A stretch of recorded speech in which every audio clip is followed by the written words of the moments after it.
Good evening and welcome once again to another program of Issues in the News, where we discuss the important events that would have taken place in Guyana over the past week or so. And as is the norm, we always have a packed agenda of issues to discuss. Tonight is no different. I want to welcome our viewers who are joining us on television from region number 5. Welcome to another program of issues in the news across the Berbice River, along the east bank of the Berbice River, all the way to New Amsterdam, Kanji, along the Quarantine Coast, all the way to Oriala and Siparuta in region number 6. All of you who are joining us on television, welcome to another program of Issues in the News. To our listeners and viewers who are joining us from Freedom Radio Georgetown, welcome to another program of Issues in the News. And perhaps most importantly, to the tens of thousands of you who are joining us on Facebook Live across the length and breadth of Guyana, the Caribbean, North America, Europe, Asia, and beyond. Welcome to another program of Issues in the News. Please press the share button on your phone. Share this live so that all your friends, all your followers can join us in tonight's discussion. Also remember to use the comment section. Use the comment section to indicate your views, pose questions to me, express your comments, even your criticisms, so that we can have an interactive session.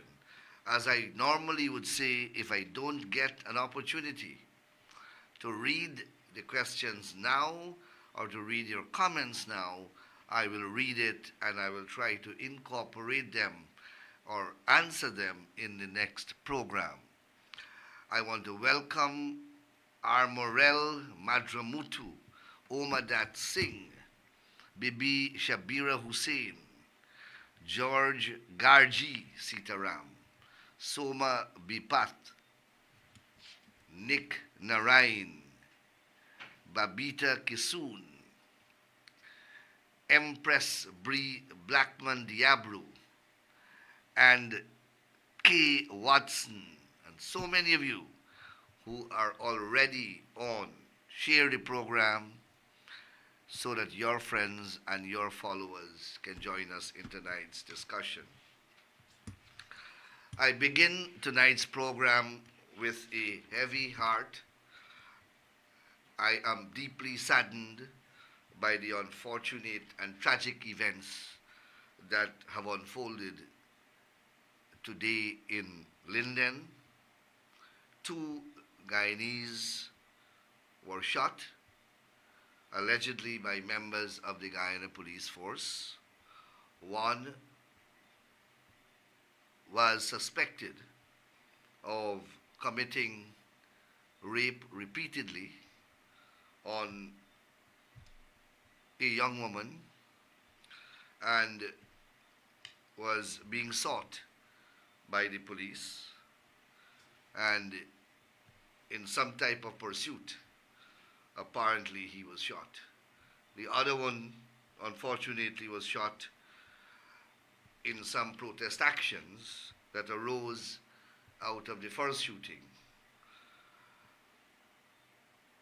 The president is leading from the front on this matter, has issued a very calm and sobering statement, has expressed his deepest condolences to the family of the deceased persons, and I reiterate the conveyance of my condolences as well.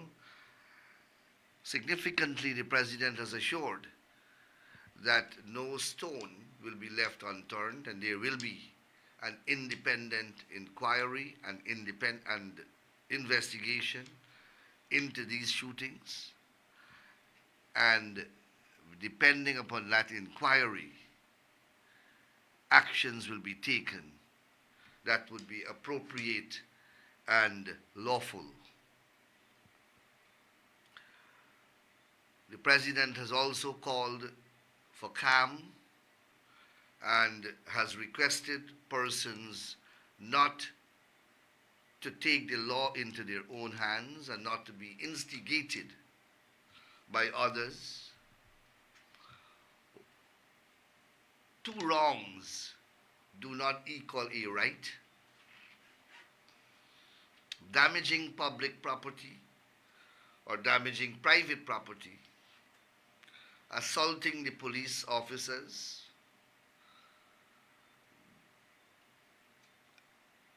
behaving in an unruly and unlawful manner will not improve the situation. It will not change anything that has happened. For that matter, it may worsen and aggravate the situation further. So the appeal is to stay calm, be peaceful, be obedient to the laws. I appreciate that passions are flaring. I appreciate the anger. I appreciate the hurt. I appreciate the anguish. However, reacting violently or reacting in the same manner, reacting with anger and doing damage to public property or to the police officers will not bring any change or positive actions to the situation at hand. The government is asking that the investigative processes be allowed to be carried out. What has been promised is an arm's length, independent, impartial investigation. And wherever the chips fall, so be it. So be it. Our government has never been accused of covering up these types of situations. As a matter of policy, we do not subscribe to police brutality. We do not subscribe to violence of any kind. And anyone who is aware of our position on these matters would know that full well. And when you're in government, these things happen. They happen in every country. The issue is ensuring that they are dealt with in a fair, transparent, and lawful manner. And that is what we undertake to do. And you have that commitment from the President himself, the Minister of Home Affairs, and I'm speaking obviously as Attorney General. Of course, there are politicians out there who are seeking to take advantage of this situation, and that is unfortunate. This is not a matter to be taken lightly. This is not a matter to be contaminated with or by politics. It is a tragedy. It should have never happened. And it has happened. And we have to do damage control from all angles. And I appeal to political leaders out there who have influence. Don't use that influence to inflame. Don't use that influence to combust. Don't use that influence to aggravate. This is a time to extend leadership. This is a time to take control if you can and use whatever influence you have to bring calm, to bring peace, to reduce tensions, not to increase tensions. And that is the hope that I have for the leaders who are on the ground. Let us look at them carefully and see how they are approaching this matter. One would hope that they will not exploit and exacerbate this matter to advance any political, narrow, partisan end. This is a tragedy from every perspective. From every perspective. So I believe the least I say on this matter is better, because it is still fluid. The situation is still one that is very tense on the ground. There are still persons who are on the road. The police are trying, but they are themselves the subject of assault and onslaught. But they have to uphold the law. They have to uphold the law. And I'm hoping that the political leaders who are there will play their responsible role. The president has already indicated that at the earliest opportunity, he will be meeting the relatives of those who are affected, in particular, the deceased persons. So I am hoping that the situation will return to normalcy in a short while, and the investigative process can begin, and the meeting between the government and the affected parties can begin to see what remedies can be advanced in this very tragic circumstance. So that is what I want to say in relation to what is transpiring at Linden. So we had some interesting occurrences over the weekend in which my name was called, and many people have requested that I respond, and I plan to do so. So as you know, the Mohammeds have been in the news, and there is an ongoing issue between the Mohammeds and the Guyana Revenue Authority. Now, the Mohammeds have brought in certain vehicles and they got certain concessions. GRA always has and always had a power to review the assessment of duties and taxes. It is called a post-audit power. It is in the law, and any businessman who has had any relationship with the Guyana Revenue Authority would know of that power. When I was in private practice, I represented many of the largest importers of motor vehicles into this country, and regularly had to deal with post-audit type situations. So this is nothing new. The GRA going after vehicles that were brought in to the country under different concessions is also not a new phenomenon. Again, persons who follow these events would know that whether it's a remigrant scheme type duty-free concession, or whether it is a duty-free concession or a tax concession granted under a different circumstances, GRA carry out random investigations in relation to these matters. And not even random, they carry out investigations to investigate these matters. It is against that backdrop, therefore, that one has to look at this Mohammed thing. But in Guyana, because of the events that are unfolding, everything now is being viewed from a political lens. So the state can't operate anymore. The state, through its various agencies, as soon as it acts to exercise its statutory and legal powers, it is being accused of being politically directed. And that's what is happening here.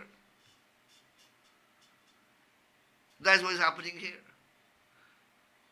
And this thing started when one of the Mohammeds decided to publish what duties were paid in relation to the importation of these vehicles.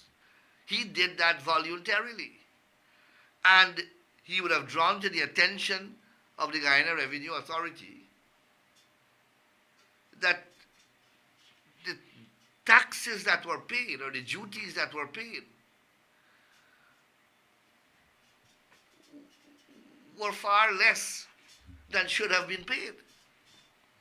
And those are the circumstances under which a post-audit exercise is normally triggered.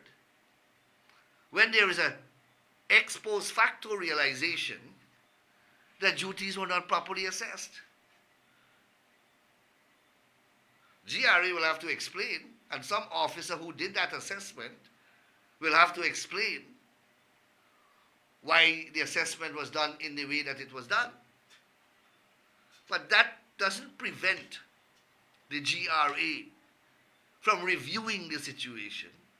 Parliament, by law, has given them that power.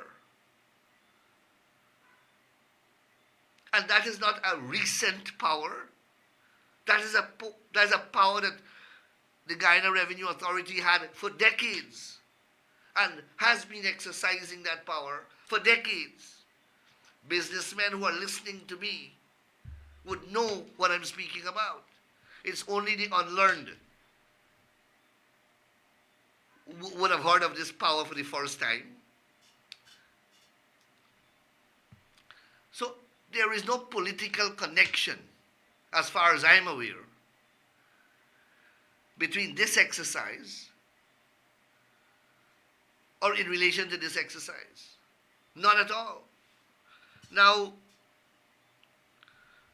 Mr. Azruddin Mohammed said, and many people sent a clipping of that tape of what he said. He said that Vice President Bharat Jagdev and I spoke to him and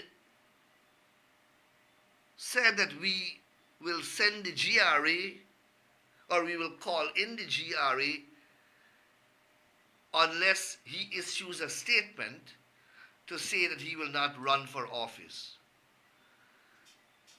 Now, I don't know that he is running for office in the first place. I don't think that he has said that he's running for office. That's the first thing. Secondly, I have never spoken to Mr. Azruddin Mohammed in the presence of Mr. Jagdev. That's the second thing. The impression he gave when he made that statement is that Mr. Jagdev and I were together and we spoke to him. So I've never spoken to him in Mr. Jagdev's presence. Thirdly, since this sanction was imposed, I have never spoken to Mr. Mohammed in person or on the telephone by himself. I met with the Mohammeds a few times after the sanctions.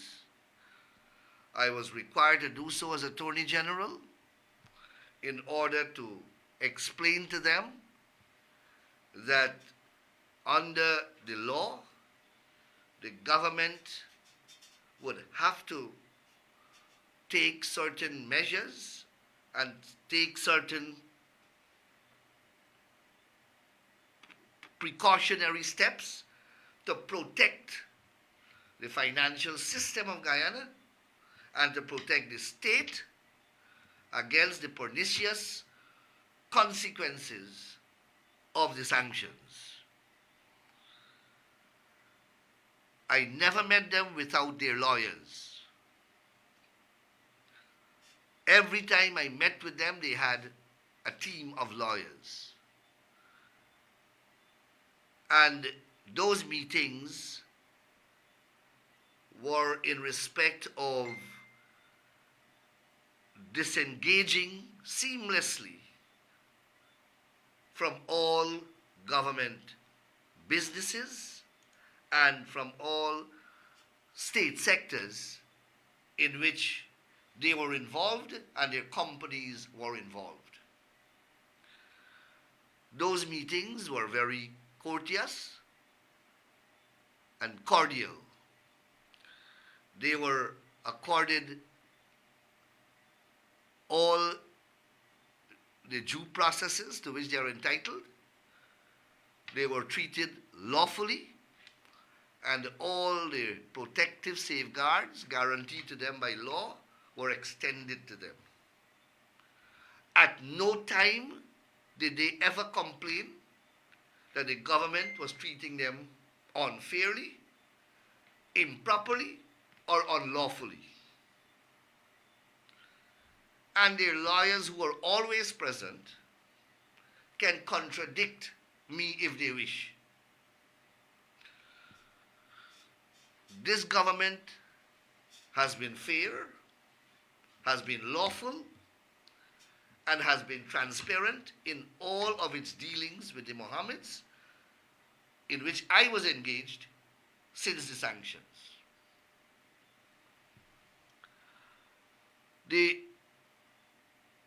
At no time during those engagements did Mr. Azruddin Mohammed's political ambitions surface in any discussion whatsoever. They were not relevant to anything. I don't even know that there were no discussion of anything to do with his political ambitions, whatever they are. Nothing at all. And as I said, there were lawyers who were present. So I got an opportunity to get an insight into the mentality of this guy when he fabricated such a naked untruth against myself and Mr. Jagdeo. Mr. Jagdeo no doubt will speak for himself, but he has told me, and I have no reason to doubt Mr. Jagdeo, that he never had such a conversation with this gentleman either. But no doubt he will speak for himself. And why would I say that to this gentleman? Let us assume that I even want to say something like that. Why would I say that? So that he can do exactly what he has done? Say it back again?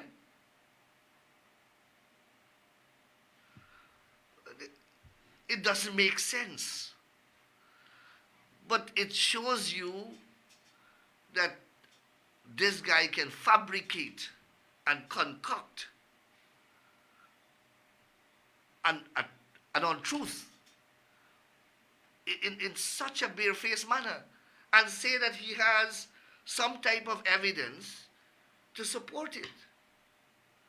Well, hopefully he will produce the evidence.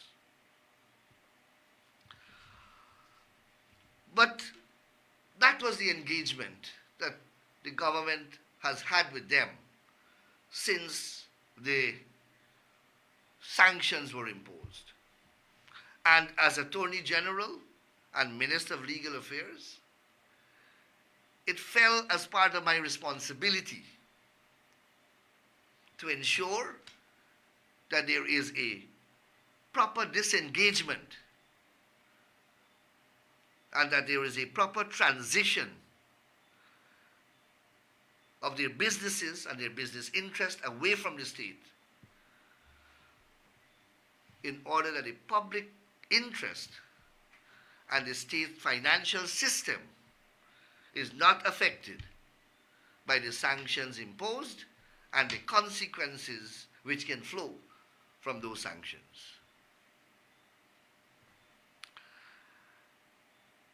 As Attorney General, I will encourage everyone who would like to enter the political realm to do so.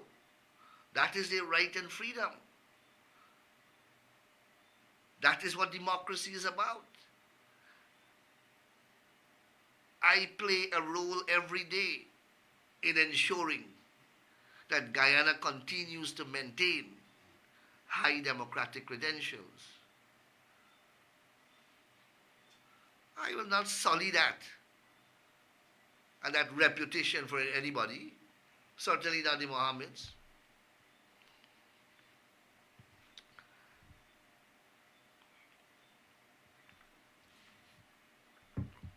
So just for clarity, the Mohammeds that I have met is Mr. Azruddin Mohammed and Mr. Shell Mohammed with their lawyers. Those were the persons that I met with since the sanctions, and I stated already the purpose of those meetings. So I hope that would put that matter to rest in relation to any role I had in this thing with customs and so on. A complete untruth. Anybody who knows me would know that I am not fascinated by vehicles. That's not one of my passions. So I don't even know what type of vehicles this guy has. It's not my thing. Lamborghini and whatever vehicles they have, it wouldn't feature in my psyche. It's not something that I am impressed by. So these things about vehicles and so on, well, they don't apply to me at all. So I see that GCOM has not renewed the contract of its legal officer. I am not surprised by that decision. In fact, no one should be surprised by that decision.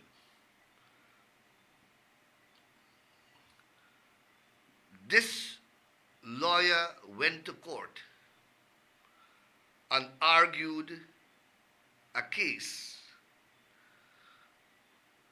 and put forward a position contrary to the instructions of his client, and could have caused tremendous public damage to this country and could have put this country into a constitutional crisis. Now, if a lawyer has a conflict with the instructions of his client, his duty is, in my view, to try to resolve that conflict with his client. And if the conflict cannot be resolved, if their positions are irreconcilable, then his duty is to say to that client, well, I cannot represent your cause. And he is to give up that brief.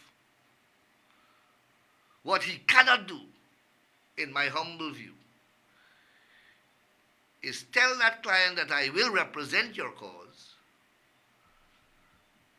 and goes to court and does something different. Worse yet, represent the cause of the other side. And that is why on many occasions, and I'm happy that the press was there, on many occasions, the court was forced to ask if the lawyer is acceding to the applicant's case, the applicant being Carol Joseph. The court was forced to ask that question on more than 3 occasions on the last time the case was called. In fact, because of this lawyer's position, the case had to be recalled for additional arguments. The chief elections officer issued a public statement repudiating this lawyer's submission to the court. And when the case was called again on the next occasion, the lawyer stood up and continued to argue a position in defiance of the position of his client. In fact, he became even more rabid than he was before.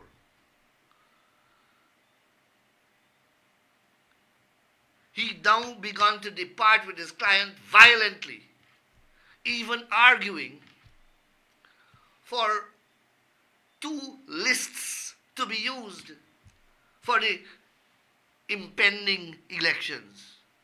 When all the years we have been using 1 list, and he knows his client is preparing 1 list. He sits there every day and he sees claims and objections is being done in relation to 1 list. And that the election, that his client is preparing to hold an elections and preparing a machinery to hold an election with 1 list, a regional and national elections, and goes to the court and say that 2 lists must be used, 1 list for regional election and 1 list for national elections. We have to be very thankful that we had a mature court, and we had a court that understood the legal issues, a court that had ruled on these matters before. Or else he would have put the entire election and electoral process in a tailspin. And I tried several times during the hearing to guide the young man. And he was so aloof and arrogant. So I am not surprised that they did not renew his contract. And if the APNU and whoever supports him, let them get a lawyer. Let them get a lawyer whom they instruct to do one thing but goes to court and do something else and supports the PPP, and see if they will not fire him. Let them send a lawyer to court to argue a particular case, but the lawyer goes and argues something else. And let me see if they will not fire the lawyer.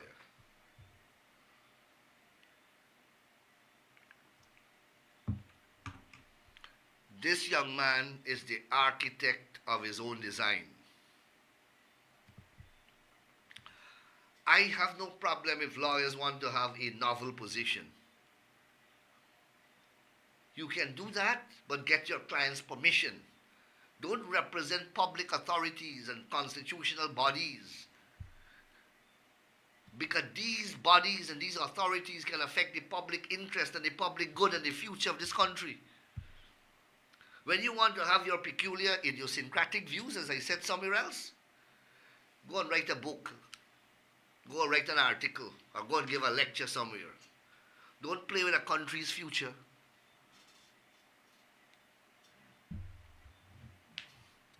So I support the decision not to renew that contract, because he would have caused this country untold damage during election time. If that is the type of advice Jajika would have gotten in the heat of the moment during election time, when tensions are high. When tensions are high in this country, we already had the experience of a chief elections officer that the highest court of the land had to label a lone ranger. we must never lose sight of our experiences.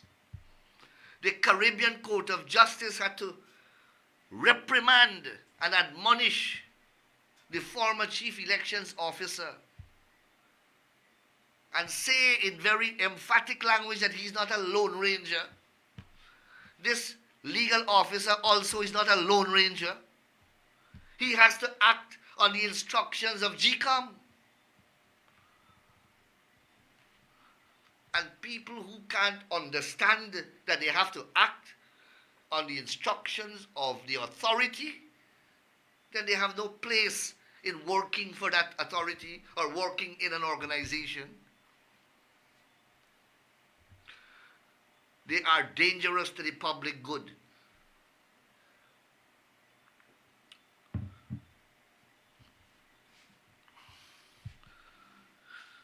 Since I am speaking on that matter, let me say that the Chief Justice, in handing down her decision, directed that the parties agree on costs. If the parties, and said that if the parties, or rather not said, ruled that if the parties failed to agree on costs, then costs must be assessed. What the Chief Justice means or meant was that if the parties can't agree, then an application must be made to the court for the court to assess the costs, which is a long process but will yield a substantial sum of money as costs. Why? Because these issues the Chief Justice highlighted were decided on more than one occasion previously. It was decided by the court in 2019, as I keep saying, in the case which I had filed at that time in the name of Christopher Ram, and then this very Carol Joseph, coming up to the local government elections, had filed a case raising the same issue. And both of those cases dealt with the issue, and the court felt, and properly so, that these issues were finally laid to rest. Carol Joseph comes back again in 2024 and files the identical case. Well, a case raising the identical issue. I have neither the time nor the energy to spend explaining what that ruling is. I have done so too many times. I see Alexander is running his own narrative. I don't have an inclination to respond to Alexander anymore. I see that they have said that they will appeal the case. Well, I'm looking forward for the appeal. But significantly, we sent a letter today requesting costs in the sum of $3 million.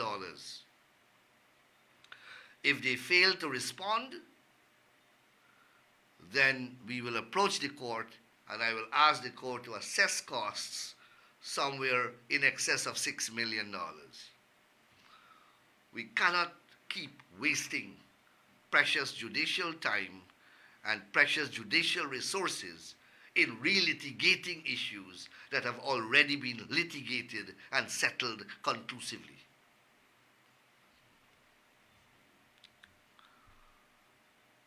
So, the Chief Justice also made a comment which I see has made the news, and the comment is, she spoke about the state of disarray that the election laws are in.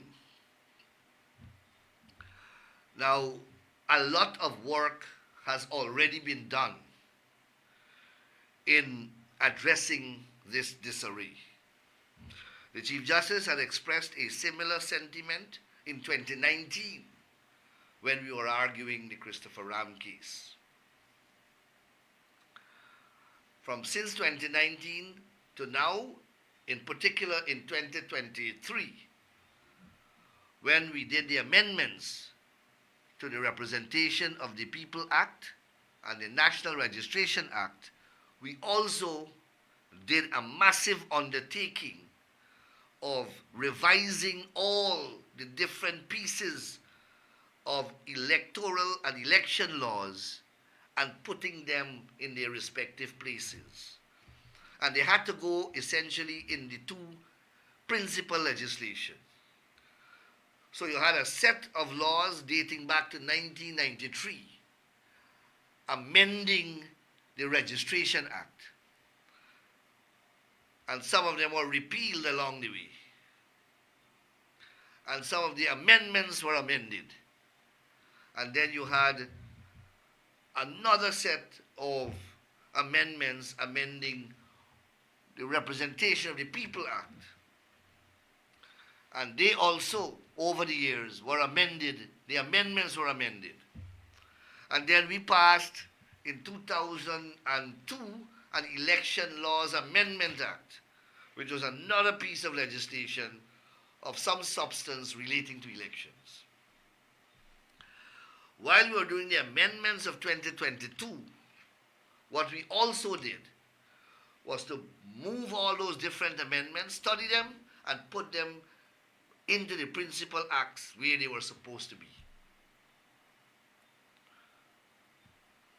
So a lot, and they are there now.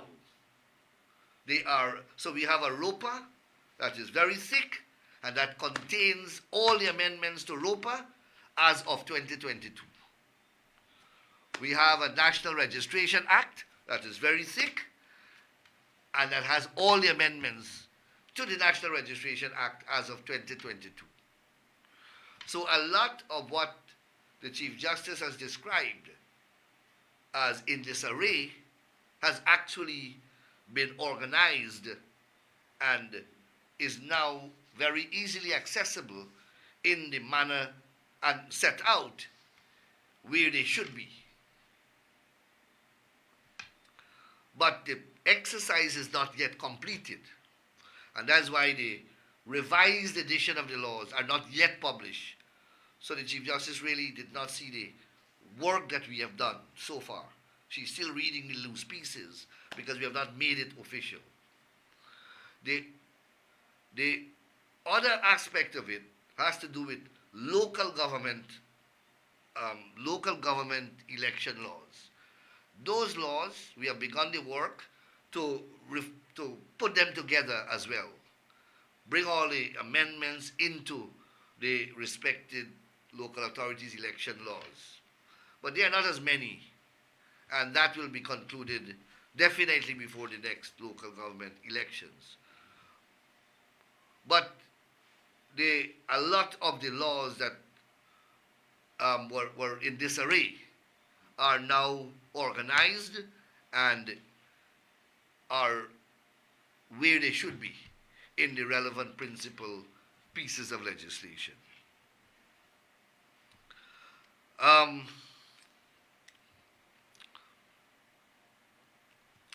The e-ticketing system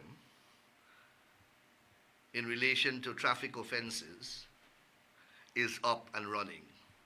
And I see the statistics are staggering. Up to the end of the first day, it already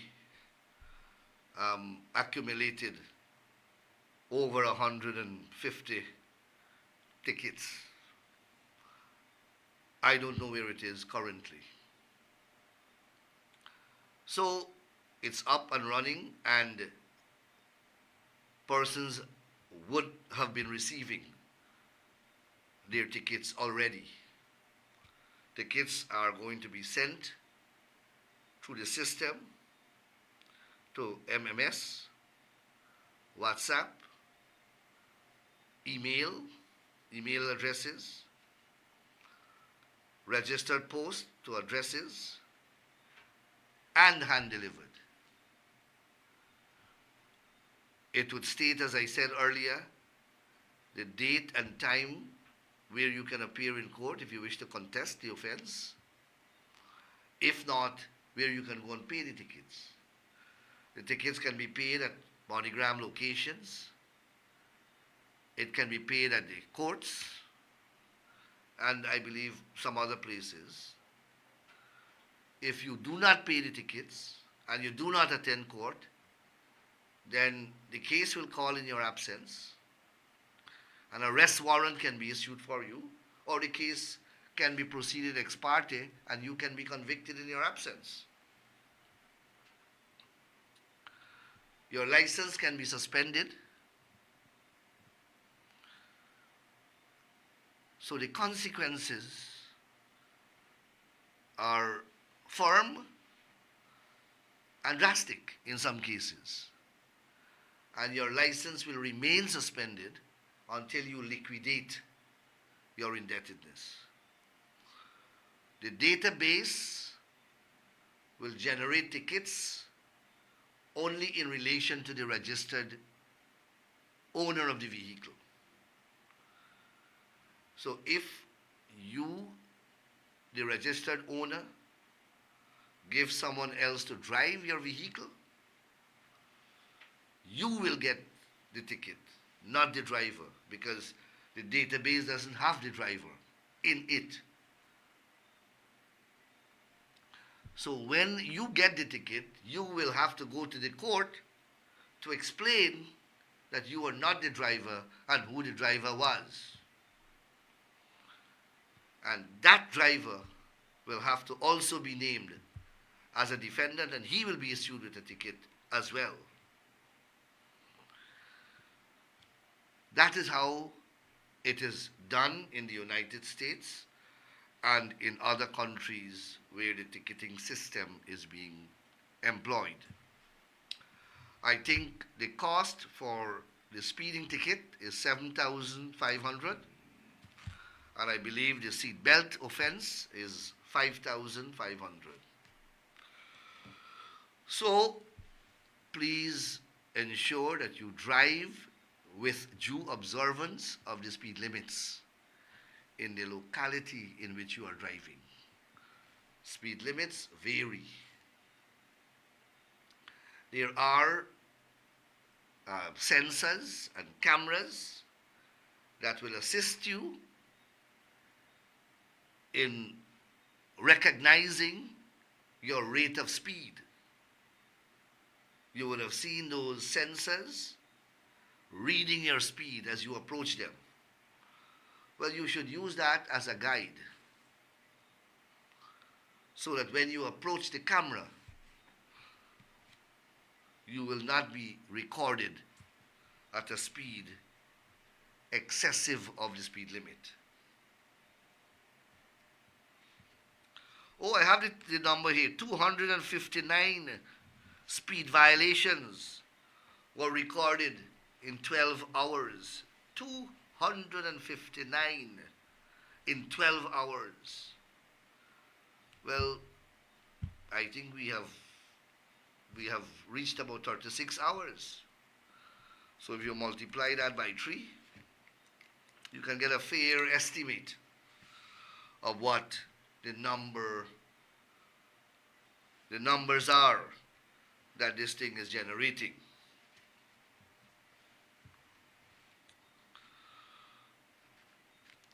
So let me look at ban the use of telephone when driving.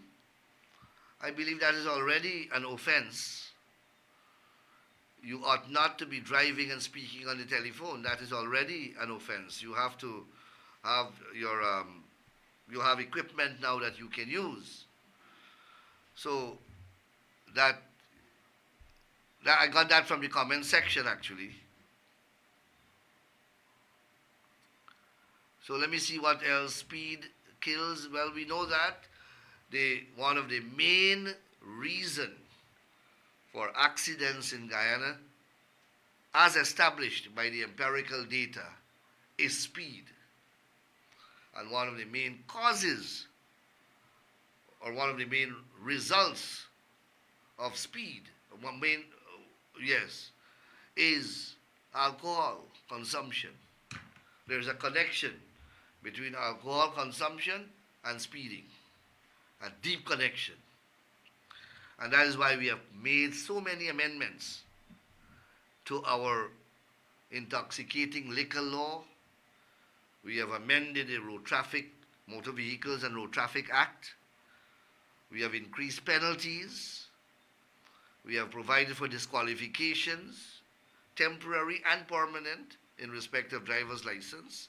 We have created new offenses, including motor manslaughter. We have increased the penalties substantially.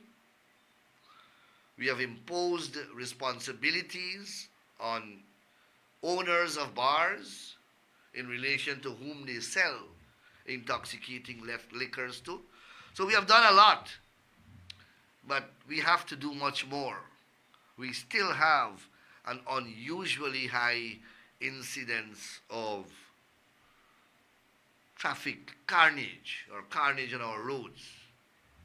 We have a too small population to have this high rate of fatalities on the roadways of our country.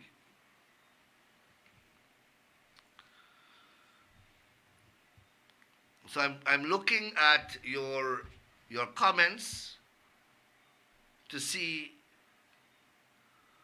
any issues that you want me to address. Somebody saying alcohol and gasoline do not mix. Well, that is true. So a lot of people have drawn my attention to a comment that Melissa Atwell has made on my page. And that is the boldness. Coming on my page to comment. And the comment is that she is unaware of the legal proceedings which I have filed against her. So she has not received the legal proceedings. Well, she can make contact with my lawyers. They are handling the matter. They hired a firm in Manhattan who are licensed to serve legal documents. They have reported to me that they went to their apartment, the address, and the putative husband of Miss Atwell was there. I think the gentleman's name is Holder. He received the documents, and Miss Atwell was somewhere in the apartment. Maybe when it had her at Louisiana, the ICE people may have taken the documents. I don't know. But the documents are supposed to be in the apartment.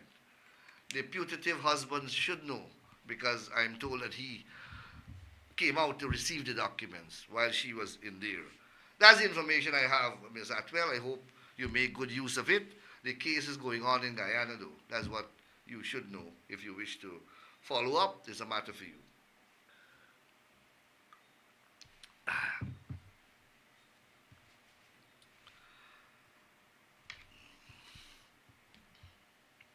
I see the WPA is issuing statements about elections. No, they're saying that the WPA, I see, and the news carrying this as a story, that the WPA is issuing a statement saying that GCOM is not ready for elections. Is the WPA even a political party? Why the press is even bothering with the WPA? The WPA is a grouping, a fringed element grouping of some old men. I don't know what they do. They don't live in Guyana. The leader of the WPA lives somewhere in Arizona. He comes to Guyana, I don't know, 2 times a year, and he gets to comment on the readiness of GCOM for elections. and saying that GCOM is not ready, and and that is the press taking these people seriously. The press, the WPA don't have 5 members. I think they have 5 members actually. If they call a meeting tomorrow, I don't think they could get 5 people other than the membership, and the membership is 5. I don't even think Rupert Rupnarayan is part of the WPA anymore.